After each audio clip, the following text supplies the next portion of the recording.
Mesdames et messieurs, bonsoir et bienvenue dans votre émission Entreprums. Bon, comme vous le savez, nous sommes encore dans la relance au niveau de la crise du Covid-19 et nous profitons de ces vacances puisque nous sommes déjà au mois de juillet pour vous faire découvrir d'autres choses et pour pouvoir vous parler de sujets qui pourraient vous intéresser pour vous aider soit à revenir, soit à contourner cette crise ou soit à pouvoir la dépasser, que ce soit pour votre activité ou pour vos différents investissements.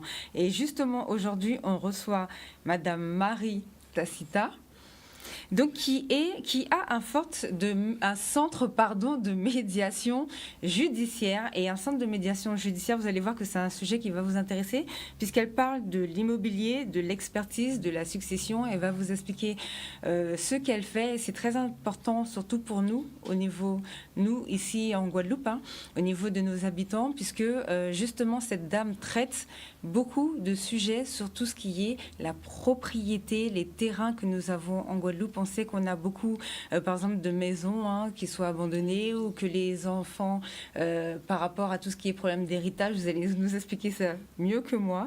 Alors, Madame Tacita, bonsoir et merci d'être venue nous rejoindre ce soir. Est-ce que vous pouvez vous présenter, s'il vous plaît? Oui, donc je suis Marie Tacita, je suis donc juriste expert certifié. Je suis juriste à la base, expert certifié, et j'ai été mutée depuis le 1er janvier 2020, donc en Guadeloupe. Nous avons créé une première antenne. Donc, nous avons comme projet d'en avoir deux, une antenne sur le Moule et une antenne sur Pointe-à-Pitre. Alors, voilà. C'est une antenne de quoi exactement? Est-ce que vous pouvez nous expliquer médiation. Nous parlons de médiation judiciaire parce que nous interrompons les actions judiciaires et nous essayons de mettre en œuvre une solution pour pouvoir désengorger les tribunaux. Ce qu'on appelle les solutions à l'amiable, voilà, pour pouvoir traiter les différends qu'il y a entre deux personnes. Voilà. Et là, vous êtes spécialisé dans tout ce qui est immobilier. Voilà. Alors, expliquez-nous exactement ce que c'est. Donc, ce que vous faites dans l'immobilier. Alors, j'essaie du moins de régler, de trouver des solutions rapides pour pouvoir sortir de l'indivision. Donc, que ce soit au niveau successoral, des décès, ou alors ça peut être aussi des divorces. On est dans l'indivision également quand on a divorcé, mais quand on n'a pas réglé le problème quelquefois les couples achètent des biens immobiliers et puis ils divorcent et ils ne pensent pas à régler le problème de l'indivision. Alors justement, qu'est-ce que c'est que le problème de l'indivision? L'indivision, en général, c'est lorsqu'on est propriétaire à plusieurs. Donc, suite à un décès, on se retrouve avec les enfants, les parents, les sœurs et frères. Il faut trouver donc la solution et c'est par rapport à ça. Par rapport à la succession. Donc par rapport à la succession, c'est tant que le bien n'est pas encore divisé. Voilà, le bien appartient à plusieurs personnes. Voilà, il y a plusieurs co-indivisaires et le bien donc appartient à plusieurs personnes. Il faut sortir de l'indivision, que chacun ait son acte de propriété. Voilà, son acte de propriété, voilà. Ce qu'on appelle les plans cadastres ou non, le titre de propriété. D'accord, tout simplement. Que chacun ait son titre de partage. D'accord. Et comment ça se passe justement dans les situations où les personnes ont un bien immobilier? Tout à l'heure, on parlait des maisons qui sont abandonnées. Oui. Donc, comment ça se passe dans ces cas-là, ça? En général, lorsque les parents décèdent, les ascendants décèdent, ça peut être des descendants aussi. Lors d'un décès, il faut régler la succession. Donc, on va voir un notaire. Dans un premier temps, on doit rédiger une notoriété, un acte de notoriété, c'est-à-dire on vient de qui prouve notre... Il y a une parenté? Oui, voilà. Et ensuite, il y a, dans un second temps, l'attestation de transmission immobilière. D'accord. Donc, tout ça se fait par un notaire. Et ensuite, chacun a son titre de propriété. Si la succession le permet, si le terrain le permet, et dans cette hypothèse-là, on peut aussi entrer dans... il y en a qui veulent acheter, donc qui envisagent d'acheter la part des autres, donc qui payent une soulte, et puis le notaire, ils expliquent au notaire ce qu'ils veulent. Parce qu'il faut savoir qu'un notaire a vocation, le notaire c'est le magistrat de l'amiable. Mm-hmm. Donc quand on est d'accord, on lui dit ce qu'on veut, et il rédige. Alors on reproche au notaire de prendre du temps, de ne pas être très réactif, mais il faut savoir qu'un notaire, c'est un magistrat de l'amiable. Il ne règle les problèmes que quand on est d'accord. Si on n'est pas d'accord, il faut aller en justice. D'accord. Et nous, on essaie de trouver donc une solution. On va rencontrer, on va voir ce qui coince, quel est le problème, quelle est la nature de la mésentente. Et à partir de là, on crée un protocole d'accord. On désigne déjà en fonction au sein de la famille, déjà on désigne un mandataire qui nous rencontre, qui vient nous voir, et à partir de là, on essaie de trouver une solution. Et ensuite, on transmet au notaire. S'il faut voir un géomètre, enfin, on se charge. Il est vrai que nous avons une formation pluridisciplinaire. Parce que j'ai échangé pendant longtemps avec une avocate, médecin gaulé, qui était très compétente dans ce domaine-là. Et nous préparons donc le dossier pour le notaire. C'est-à-dire qu'on prépare dans un premier temps un protocole d'accord. On rencontre chacun d'entre eux, on peut les rencontrer ensemble. S'il y a une action judiciaire, donc on l'interrompt. C'est en ça que nous sommes médiateurs judiciaires. Et depuis le mois d'avril de l'année dernière, c'est donc médecin gaulé qui est médiateur. Donc moi, je ne le suis plus, je suis expert certifié. D'accord. Donc nous avons dans notre équipe disons une équipe assez structurée. Nous sommes composés de géomètres, de notaires, d'huissiers. En fonction de la situation, avec notre formation pluridisciplinaire, chacun a son rôle et on trouve à partir de là, on trouve une solution. Et lorsque le dossier est prêt, bouclé, prêt à signer, on le remet au notaire. En général, dans les 2-3 mois, c'est réglé. D'accord. Est-ce que vous savez pourquoi il y a autant de maisons abandonnées en Guadeloupe, des maisons qui n'ont pas d'habitants? Les dents creuses, qu'on appelle les dents creuses. Oui, voilà. Oui. Est-ce que vous avez une idée de pourquoi on est dans ces situations-là en général? Oui, en fait, c'est dû à notre histoire. Parce qu'il est vrai qu'en Guadeloupe, nous n'avions pas tous à l'origine de titre de propriété. Donc on a occupé des terrains et puis il y avait d'autres priorités que d'aller voir le notaire pour demander un titre de propriété. D'accord. Les priorités les choses prioritaires étaient plutôt l'alimentaire. Donc c'est dû à notre histoire. Et là, on se retrouve quand même plusieurs années plus tard à occuper des terrains. Donc il y en a qui ont fait donc, des prescriptions acquisitives. Ce qu'on appelle les ucapions, les prescriptions acquisitives. Et il y en a d'autres qui n'y arrivent pas, parce que les conditions sont quand même... il y a quand même des exigences pour pouvoir faire. Et puis les notaires ont quand même une grosse responsabilité, donc c'est pas toujours évident de faire les prescriptions acquisitives, parce qu'en général, il ne faut pas qu'il y ait de conflit. D'accord. Alors, les parents ne sont pas d'accord, les frères et sœurs se disputent, enfin... En général, quand on occupe une propriété, il y en a qui ont les moyens de construire et d'autres pas. Et des fois, le terrain ne le permet pas, tout simplement. Donc, quand le terrain ne le permet pas, il y en a qui n'ont pas de maison. Et dans nos familles, comme on le sait, souvent, les aînés partent en métropole, font le service militaire, s'installent à Paris. En général, achètent un pavillon, puisqu'ils ont les moyens ils font un prêt, ils achètent et puis se retrouvent un jour à la retraite. Et ensuite, ils décident de retourner au pays. Donc, et à ce moment-là, quand ils reviennent, ils se rendent compte qu'ils ont peut-être vendu leur maison à Paris, ils ont le budget, mais ils ne peuvent pas construire. Enfin, ils peuvent pas construire. S'ils ont le budget, ils peuvent peut-être construire. Mais s'ils ne l'ont pas, ils ne peuvent pas prétendre un prêt immobilier, même s'ils ont le permis de construire. Et ils se retrouvent dans une situation embarrassante, parce que là, ils se rendent compte qu'ils n'ont pas de titre pour pouvoir prétendre. On investit, d'accord, mais en fait, on valorise le terrain, mais on n'a pas de titre. Donc on ne peut pas transmettre, on ne peut pas revendre, on ne peut pas échanger, on ne peut rien faire. Et c'est à ce moment-là qu'on se dit là, il faut trouver une solution. Donc vous, quand les gens viennent vous voir, vous leur conseillez quand même de venir avant de vendre leur maison qu'ils ont par exemple à Paris, leur bien immobilier qu'ils ont à Paris, de manière à ce que vous puissiez analyser déjà dans quelle situation ils sont actuellement en Guadeloupe sur leur terrain familial. Oui, tout à fait, absolument. Oui, je cherche déjà l'origine du terrain. Parce qu'il y en a qui pensent être sur le terrain de la mairie, il y en a d'autres qui pensent être sur leur terrain, mais ils n'ont pas le titre. Les familles ont grandi là, enfin, tout à fait, sont nées ici. Oui. On entend beaucoup, surtout en Martinique l'année dernière, on a beaucoup entendu une histoire de l'État qui reprend des propriétés ou des terrains sur lesquels les familles ont habité pendant 60 ans. Des fois, même les grands-parents habitaient là. Est-ce que ça a un rapport ou est-ce que c'est vraiment des conditions différentes? Il y a plusieurs cas. Il y a vraiment plusieurs cas. C'est la raison pour laquelle je cherche déjà à connaître l'origine du terrain. D'accord. Je ne tiens pas compte de ce qu'on me dit. Oui. Vous cherchez l'administratif. Oui, voilà. Je cherche l'administratif, je vais vers les institutions, je consulte le cadastre, je vais aux archives départementales, je cherche déjà à connaître le numéro cadastral. Mais le numéro cadastral ne veut rien dire, parce qu'il faut savoir que le cadastre n'existe que depuis les années 70. Alors que le cadastre existe. Le cadastre a été créé par le Code napoléonien, donc depuis les années 1800, n'est-ce pas? Et là, on se retrouve en Guadeloupe avec le cadastre n'est qu'un organisme d'enregistrement. Donc il y a eu des inspecteurs des impôts qui sont venus sur les propriétés, qui ont demandé, qui habitent ici, puis il y a eu un enregistrement. Donc à partir de là, il y a des personnes qui occupent qui occupaient des terrains. Et à partir de ces documents, on a pu établir des prescriptions acquisitives. D'accord. Parce que pour établir une prescription acquisitive, il y a des conditions, notamment le passé de voilà. de Ce qui apparaît, voilà, il faut apparaître sur le relevé de propriété du cadastre. D'accord. Voilà. Donc, et le cadastre n'est qu'un organisme d'enregistrement. Donc, il apparaît le nom, mais ça ne veut pas dire que c'est le propriétaire. D'accord. Pour moi, le cadastre c'est pas un élément, c'est pas un élément de preuve de la propriété. C'est aux hypothèques que je vais chercher. Et avec le numéro cadastral ne me donne aucune information dans tous les cas, puisqu'avant, il faut vraiment chercher. Des fois, ce sont des terrains qui datent, ce sont des acquisitions des années 50 ou des années 60, peu importe. Avant 55, c'est pas la même recherche. On ne cherche pas au même endroit avant 55, après 55.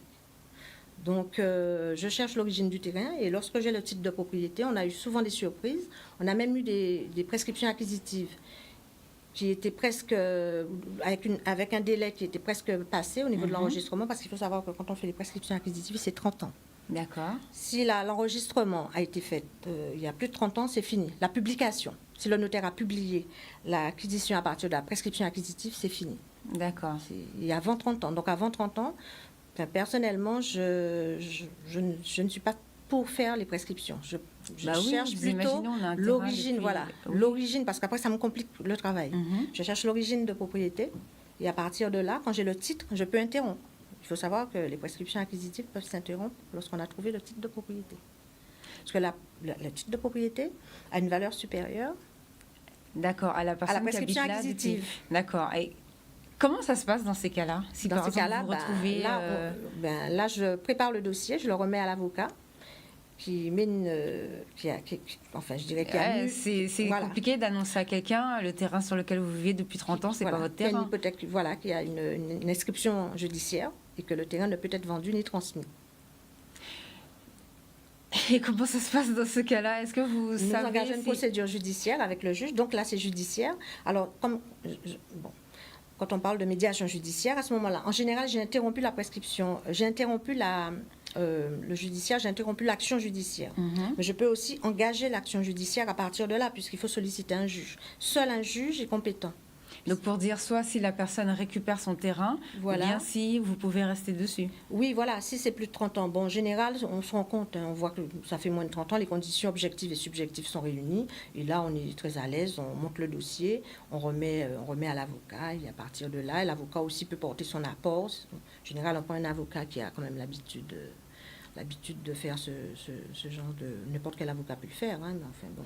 Alors, est-ce que si quelqu'un découvre qu'un terrain lui appartient, suite à vos recherches par exemple, il doit faire une régularisation sur les impôts, puisque c'était pas dans sa famille, donc comment ça fonctionne? Non, mais la régularisation se fait d'elle-même, dans la mesure où, à partir du moment où on remet le dossier chez le notaire, et le notaire régularise à l'issue de l'action judiciaire. Donc il faut un jugement. D'accord, c'est le juge qui décide. Voilà, il faut un jugement, il faut un titre exécutoire en fait. Et avec ce titre exécutoire, l'avocat continue donc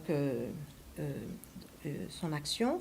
Et à la fin de cette procédure, là, on annule évidemment la prescription. La personne qui aurait acheté avec une prescription, se retrouve dans une situation précairement. On le lui dit, le notaire le lui dit que vous achetez à partir d'une prescription acquisitive, etc. Donc, D'accord. Comment ça se passe dans les cas de succession naturelle? Oui. Est-ce que c'est déjà arrivé, ce que vous nous expliquez comme situation, est-ce que c'est déjà arrivé que des parents ne soient pas au courant que le terrain ne leur appartenait pas, qu'ils ont fait les papiers pour que leurs enfants puissent hériter des terrains et que l'enfant se retrouve dans une situation où finalement quelqu'un a recherché le terrain et qu'on vient lui dire c'est pas votre terrain, monsieur, c'est le mien? Comment ça se passe dans ces cas-là? Comment vous traitez le dossier? Justement, c'est là où notre action prend toute sa dimension. On va rencontrer les personnes qui y habitent, on leur explique la situation. Et si les personnes sont de bonne foi, on peut trouver une solution. Et si les personnes sont de mauvaise foi, on peut diligenter une action judiciaire à leur rencontre. Parce qu'il y en avait qui le savaient. Parce qu'il y a une condition, c'est qu'il faut que la prescription acquisitive soit paisible. Ça fait partie des conditions de fond que dispose le Code civil. D'accord. Il y en a qui le savaient, donc ils l'ont fait quand même. Ça veut dire que dans tous les cas, ils ont forcément un document? Oui, absolument. Non, la prescription acquisitive est un titre. Oui. Oui, tout à fait. C'est un titre, ça a été un titre. Mais il faut savoir que si on retrouve le titre de propriété d'origine Mhm. avec l'acquisition apparemment du précédent propriétaire, parce que le propriétaire, j'ai quand même trouvé cette action un peu exagérée, parce qu'en général, les personnes de chez nous partent en France. Il y en a Oui. qui restent 10 ans, 20 ans, alors qu'ils reviennent et qu'ils retrouvent qui ne reconnaissent même pas la propriété de leur famille, et avec des constructions, et des fois sans permis, des occupations en fait. Ce sont des occupations sans aucun titre, parce qu'il y a des occupants sans titre. Oui, Là, c'est j'imagine une bien. simple, c'est une simple assignation. Mhm.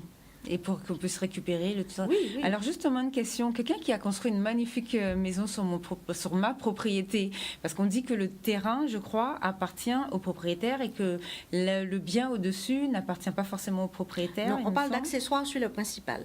D'accord, C'est un alors article du expliquez-nous Code ce que civil c'est. qui dispose que lorsqu'on est... enfin, il faut savoir que tout ce qui est sur le sol appartient, tout ce qui est sur le terrain appartient au propriétaire du sol. D'accord. C'est d'où l'accessoire sur le principal. La maison, c'est l'accessoire. Et le sol, principal, c'est le sol. Donc je peux dire à la personne, merci d'avoir construit une superbe, fabuleuse Absolument. maison. Maintenant, veuillez évacuer mon terrain. Tout à fait, parce que lorsqu'on me sollicite pour les expertises, je me fais plaisir pour valoriser le terrain. Parce que le prix n'est pas le même avec la maison et sans la maison. Est-ce que la personne qui a construit, du coup, la maison en pensant que c'était son terrain, donc elle a construit sans papier, elle a le droit de me demander de l'argent parce qu'elle aurait construit une maison sur mon terrain, par exemple? Non, parce qu'elle n'a pas été autorisée à construire, D'accord. d'une part. Même si elle a un permis de construire, alors une petite parenthèse, il faut savoir qu'on peut construire où on veut. C'est-à-dire que moi, je pars là, je demande un permis de construire sur votre terrain, on me l'accorde, je construis sur votre terrain. Il n'y a rien qui m'en empêche. D'accord. En dépit du panneau d'affichage de l'huissier, parce qu'il y a une procédure maintenant pour les permis de construire. Alors moi, quand je suis en charge d'une succession, quand je suis en charge d'un client, je m'arrange pour pouvoir demander quand même un certificat de non... Un certificat de... je demande... C'est un document qu'on demande à la mairie. Je sais... J'ai une attestation de... C'est pas grave, vous Oui, saurez pas grave. de toute façon. Dans le cas, quand la personne viendra vous consulter pour le cas, vous saurez. Voilà. La mairie, c'est à la mairie qu'on fait cette demande. Voilà, une attestation de non-contestation, enfin... D'accord. Voilà. Donc on peut construire où on veut, mais est-ce que Oui. moi je peux empêcher quelqu'un de détruire une maison qu'elle aurait construite sur mon terrain, par exemple, si la maison je trouve que finalement elle est belle, j'ai envie de la garder, que je lui Mais demande elle de vous partir. appartient, puisque le sol vous appartient. Donc je peux Donc, il la faudra signer diligenter. s'il détruit sa maison que lui a construite sur mon terrain, alors ça veut dire. J'ai pas compris. Si par exemple quelqu'un prend mon terrain, construit où il veut, donc il a décidé de construire sur mon terrain, il a fait une superbe maison, donc moi j'arrive en lui disant qu'il est sur mon terrain, donc merci de partir. S'il décide de détruire la maison, est-ce que je peux aussi l'en empêcher ou pas? En général, il ne détruit pas, il s'en va. Oui. Parce que ça coûte plus cher de détruire que de construire. D'accord, intéressant. Ça peut lui coûter presque le même prix. D'accord, intéressant à savoir. Donc il est vraiment perdant. Donc il faut vraiment que les gens fassent attention. En général, souvent, je ne connais pas les moyens Les moyens, il y en a qui ont gagné au loto, mais une maison coûte quand même un certain prix. Oui, donc il faut vraiment faire attention au terrain. Voilà. On fait un prêt immobilier pour le faire. Oui. Et la banque refuse de payer quand on n'a pas un titre de propriété. Ça fait partie des premiers documents que demande la banque. Donc ils vont au-delà du papier dont vous parliez tout à l'heure. C'est-à-dire de l'acquisition. La prescription acquisitive. La prescription. Ah non, mais là, il faut vraiment le titre officiel. Oui, non, mais l'hypothèse dans laquelle je parlais de la prescription acquisitive, ça, c'est quand les personnes ont voulu régulariser. Mais le cas dont vous me parlez, ce sont des personnes qui sont venues, qui se sont installées et qui ont construit, mais dans la majorité des cas, personne ne demande de prescription acquisitive. Hein. D'accord. Là, c'est une occupation. En fait, c'est une occupation. Il suffit de faire une simple requête. D'accord. Bon, merci de cette information. Pour l'expulsion, en fait, vous l'expulsez. Oui, c'est ça. Vous lui demandez de sortir de votre terrain, mais oui, c'est ça. Abstenez-vous de lui parler de la maison. D'accord, intéressant à savoir. Alors, je vois que vous faites aussi de l'expertise. Oui. Est-ce que vous pouvez nous expliquer ce que vous faites? Oui, l'expertise, il y a expertise, évaluation. L'expertise est quand même un document un peu plus complet. Ça dépend des cas. Sinon, c'est une simple évaluation. C'est à peu près la valeur vénale, en fait. C'est pour connaître le montant, pour revendre une maison, si on veut revendre. Dans tous les cas, il faut savoir que le premier document que vous demande le notaire dans une liste, c'est la valeur. D'accord. Peu importe.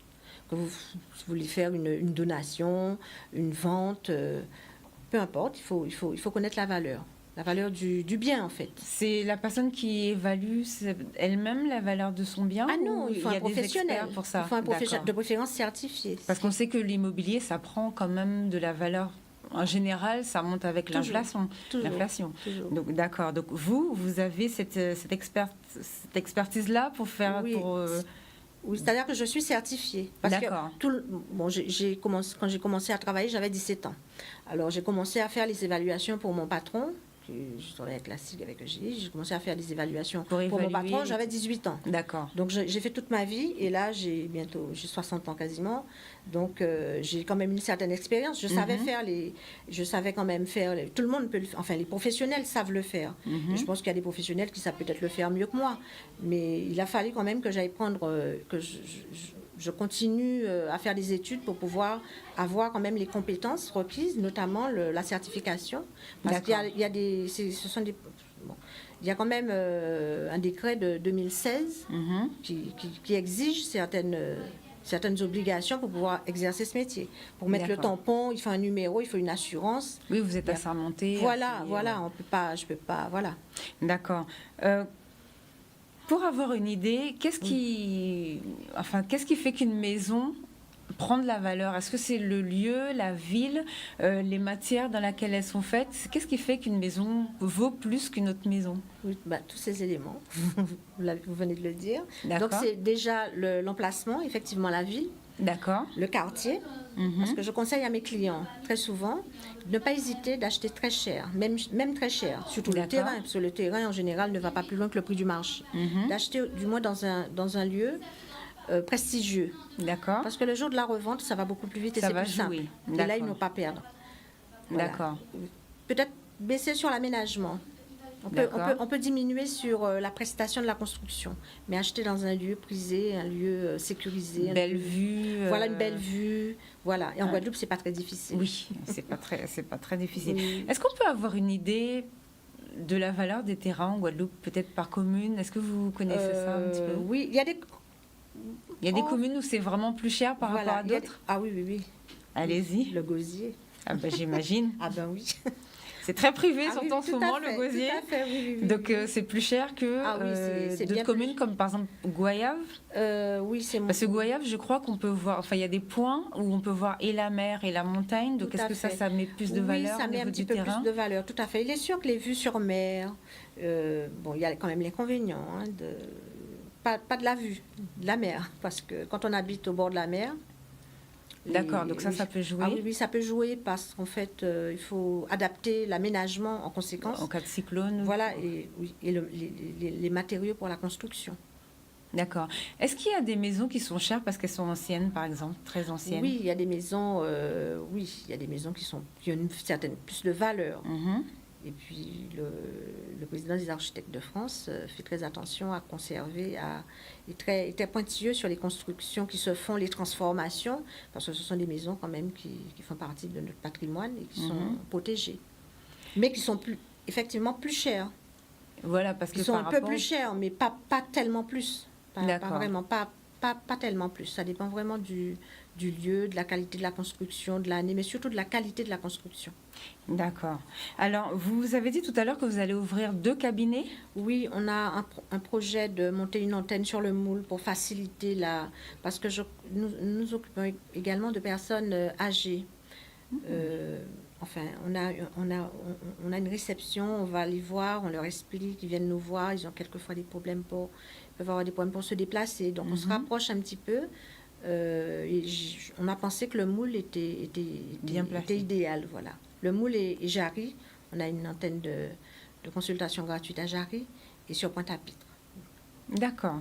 Comment ça se passe du coup? Il faut vous contacter juste par téléphone? Oui, il est vrai que l'email, c'est l'idéal parce que j'habite assez loin de Lille vers la Basse-Terre. Donc c'est vrai que je suis souvent sur la route. Alors des fois, par email, c'est plus facile de me contacter. Et s'ils peuvent me faire une petite synthèse déjà sur leur histoire. Parce que quelquefois, ça bloque. Il y a juste peu de choses. Au niveau de la famille, il faut rencontrer, discuter. Donc, c'est peu de choses, en fait. D'accord. Il y a peu de choses à faire pour trouver une solution amiable. Donc l'email, c'est médiation au singulier judiciaire au singulier @hotmail.fr. Voilà. D'accord.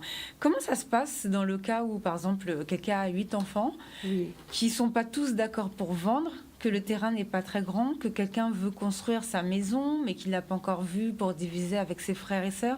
Comment ça se passe en général?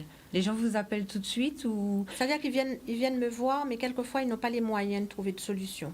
Ils sont pas d'accord, et puis, mais en général, souvent, il y a un ou deux qui ont construit, ceux qui ont le plus de moyens, et les autres n'ont pas les moyens de construire, ne peuvent pas construire, n'ont pas les moyens d'acheter un terrain, et là, il y a déjà un conflit. Alors, ils viennent me voir, j'essaie de trouver une solution. Il est évident que ceux qui ont construit disent qu'ils ont construit, donc ils n'ont pas de soult à donner aux autres, ils n'ont rien à donner. Et alors que normalement, ils doivent payer s'ils ont construit sur le terrain, oui, ils doivent donner de l'argent à ceux qui n'ont pas pu avoir leur remplacement sur le terrain. Voilà, Normalement, proportionnellement à la valeur du terrain, bien sûr. D'accord. Et au niveau des impôts, ça se passe comment? Les impôts divisent systématiquement dans le nombre d'enfants? Pas du tout. Dans le cas de figure que vous venez de parler, en général, ils reçoivent la taxe, les taxes relatives aux impôts. Donc tous les enfants reçoivent la taxe? Oui, mais en général, ceux qui ont les moyens, on leur demande de payer. Donc si s'il y a un conflit par rapport à cette situation, je les réunis, je leur explique qu'il faut déjà il faut payer les impôts parce que souvent ils ont construit. Mais ils ne payent pas, ils n'acceptent pas de payer les impôts pour tout le terrain qu'ils occupent. Parce que souvent ils organisent leur insolvabilité. Très souvent. C'est ce que j'ai remarqué. Ce que je fais, c'est une lecture objective de ce que j'ai remarqué sur mon île. D'accord, donc ça c'est un problème. Je suis aussi guadeloupéenne, mais j'ai oublié de dire que je suis le référent départemental Guadeloupe-Martinique des personnes qui ont pris la protection juridique, les options de la protection juridique en matière immobilière. D'accord. Et nous avons également l'antenne du Moule sera réservée aux personnes, ce sera l'aide aux victimes en matière immobilière. Les personnes dont les maisons bouillent, ça c'est autre chose. Hein. Ça c'est par rapport aux assurances. C'est une petite antenne qui va se mettre en place, mais avec également la possibilité d'hébergement. D'accord. Dans le cadre de l'aide aux victimes en matière immobilière. Il faut avoir perdu sa maison, ou avoir une difficulté, ou être expulsé. Voilà, ça c'est autre chose, ça n'a aucun rapport. D'accord, quand vous me dites que vous êtes la référence Guadeloupe-Martinique, c'est au niveau des assurances immobilières. Tout à fait. Ça. Au niveau, c'est une assurance.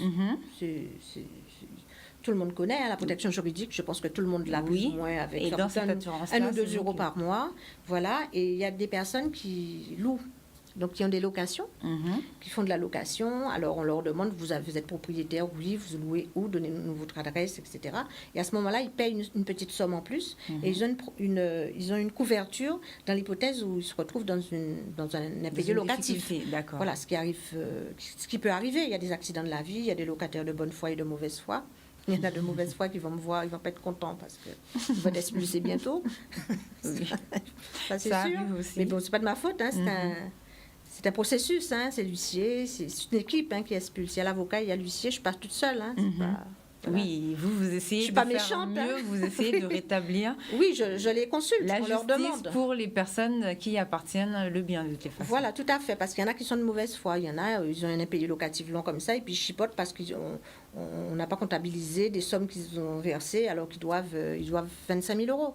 Ah, oui. Mais ils veulent rien signer comme protocole parce que on n'a pas comptabilisé 2 ou 3 000 euros de plus.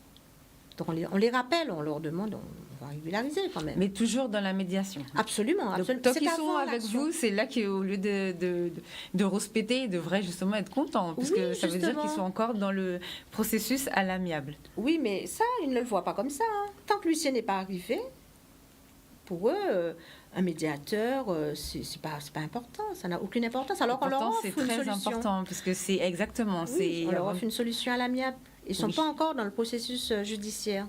Des fois, ils le sont. En interrompant l'action judiciaire, là, ils comprennent. Alors, à partir du moment où l'action judiciaire est interrompue, et là, ils acceptent tout ce que vous voulez. Oui, parce que ça fait que le juge, ça rigole pas. Voilà, surtout s'ils ont les moyens. Donc, surtout quand ils n'ont pas le droit à l'aide juridictionnelle, donc ils ont les moyens. Ils ont consulté souvent un avocat qui leur demande entre 2005 et 5 000, 6 000 euros. Juste pour savoir une affaire immobilière, c'est dans cet ordre-là. Et là, ils comprennent un peu, ils trouvent une solution. Parce qu'il faut savoir qu'en Guadeloupe, depuis 2015, en France, c'est depuis 2005.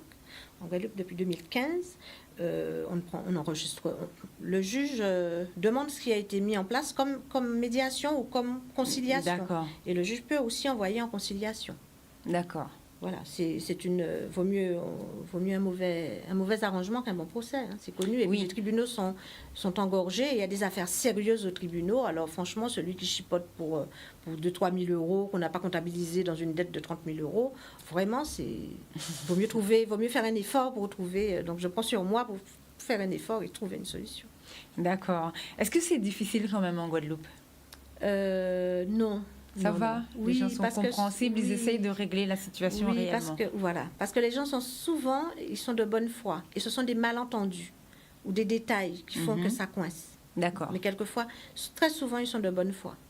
D'accord. Mais il ne faut pas perdre de vue qu'il y a des professionnels du non-paiement de loyer, c'est-à-dire que je les suis.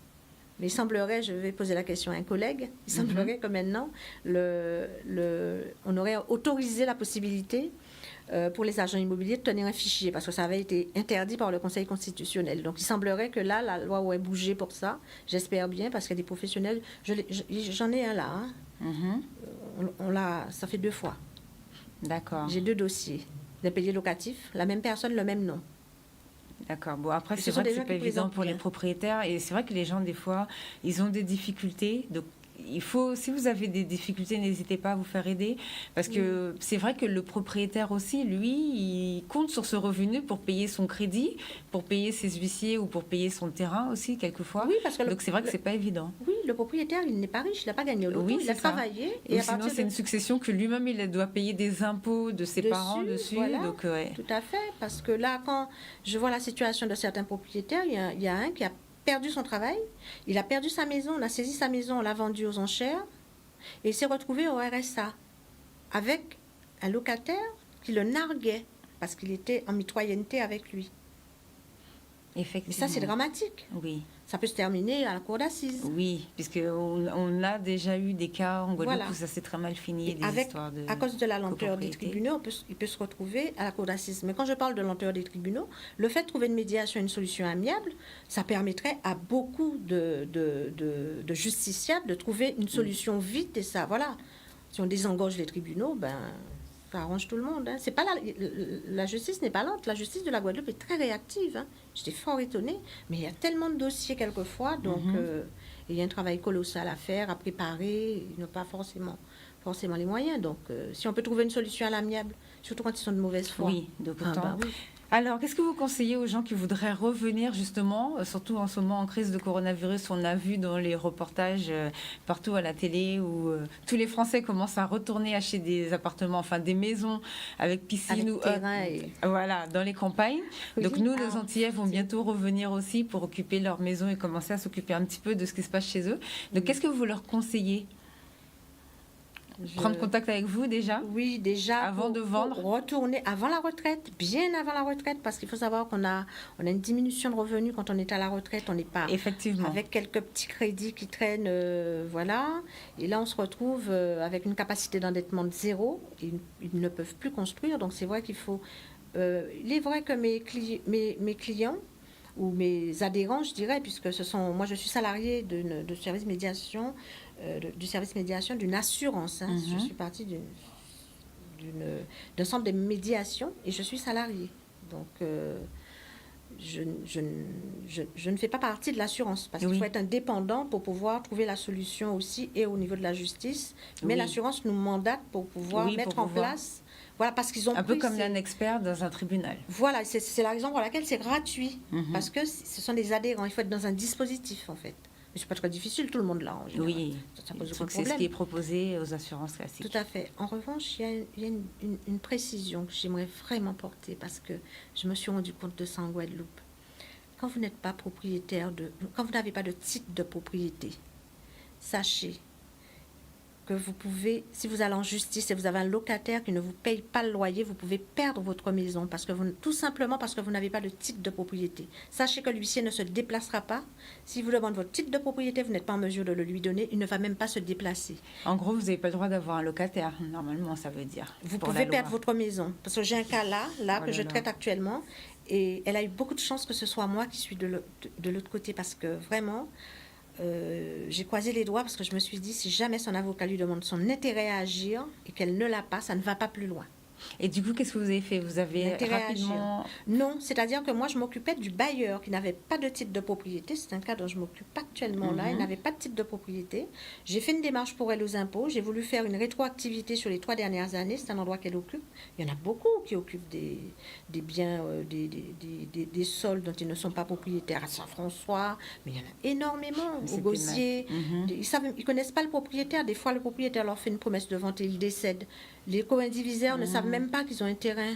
Oui, c'est ce qu'on disait tout à l'heure en début d'émission, justement. Voilà, et la prescription acquisitive ne peut pas se mettre en place si les conditions objectives et subjectives ne sont pas réunies. Si le terrain appartient à quelqu'un et le locataire à qui on a fait un bail, on a fait un contrat de location. Non, un compromis de vente, par exemple. Oui. Voilà, et celui qui a fait le compromis est décédé avant de régulariser chez le notaire, ben ça va pas se faire. Les enfants ne savent même pas qu'ils sont propriétaires, des fois. Et là, on n'a pas de titre et on a construit. Donc sachez, faites attention quand vous avez un locataire, vous voulez l'expulser, si vous tombez sur moi, voilà. L'intérêt à agir, ça ne va pas plus loin. Vous avez intérêt d'être en règle et de ne pas tomber, d'être dans le bon côté. Tout à fait, quand le frère arrive de métropole. D'accord. Bon, en tout cas, je vous remercie. Oui. Je vous remercie d'être venu nous voir aujourd'hui. Oui. Et nous, on se revoit la semaine prochaine avec un autre invité et on parlera de choses encore bien intéressantes. Au revoir à tous.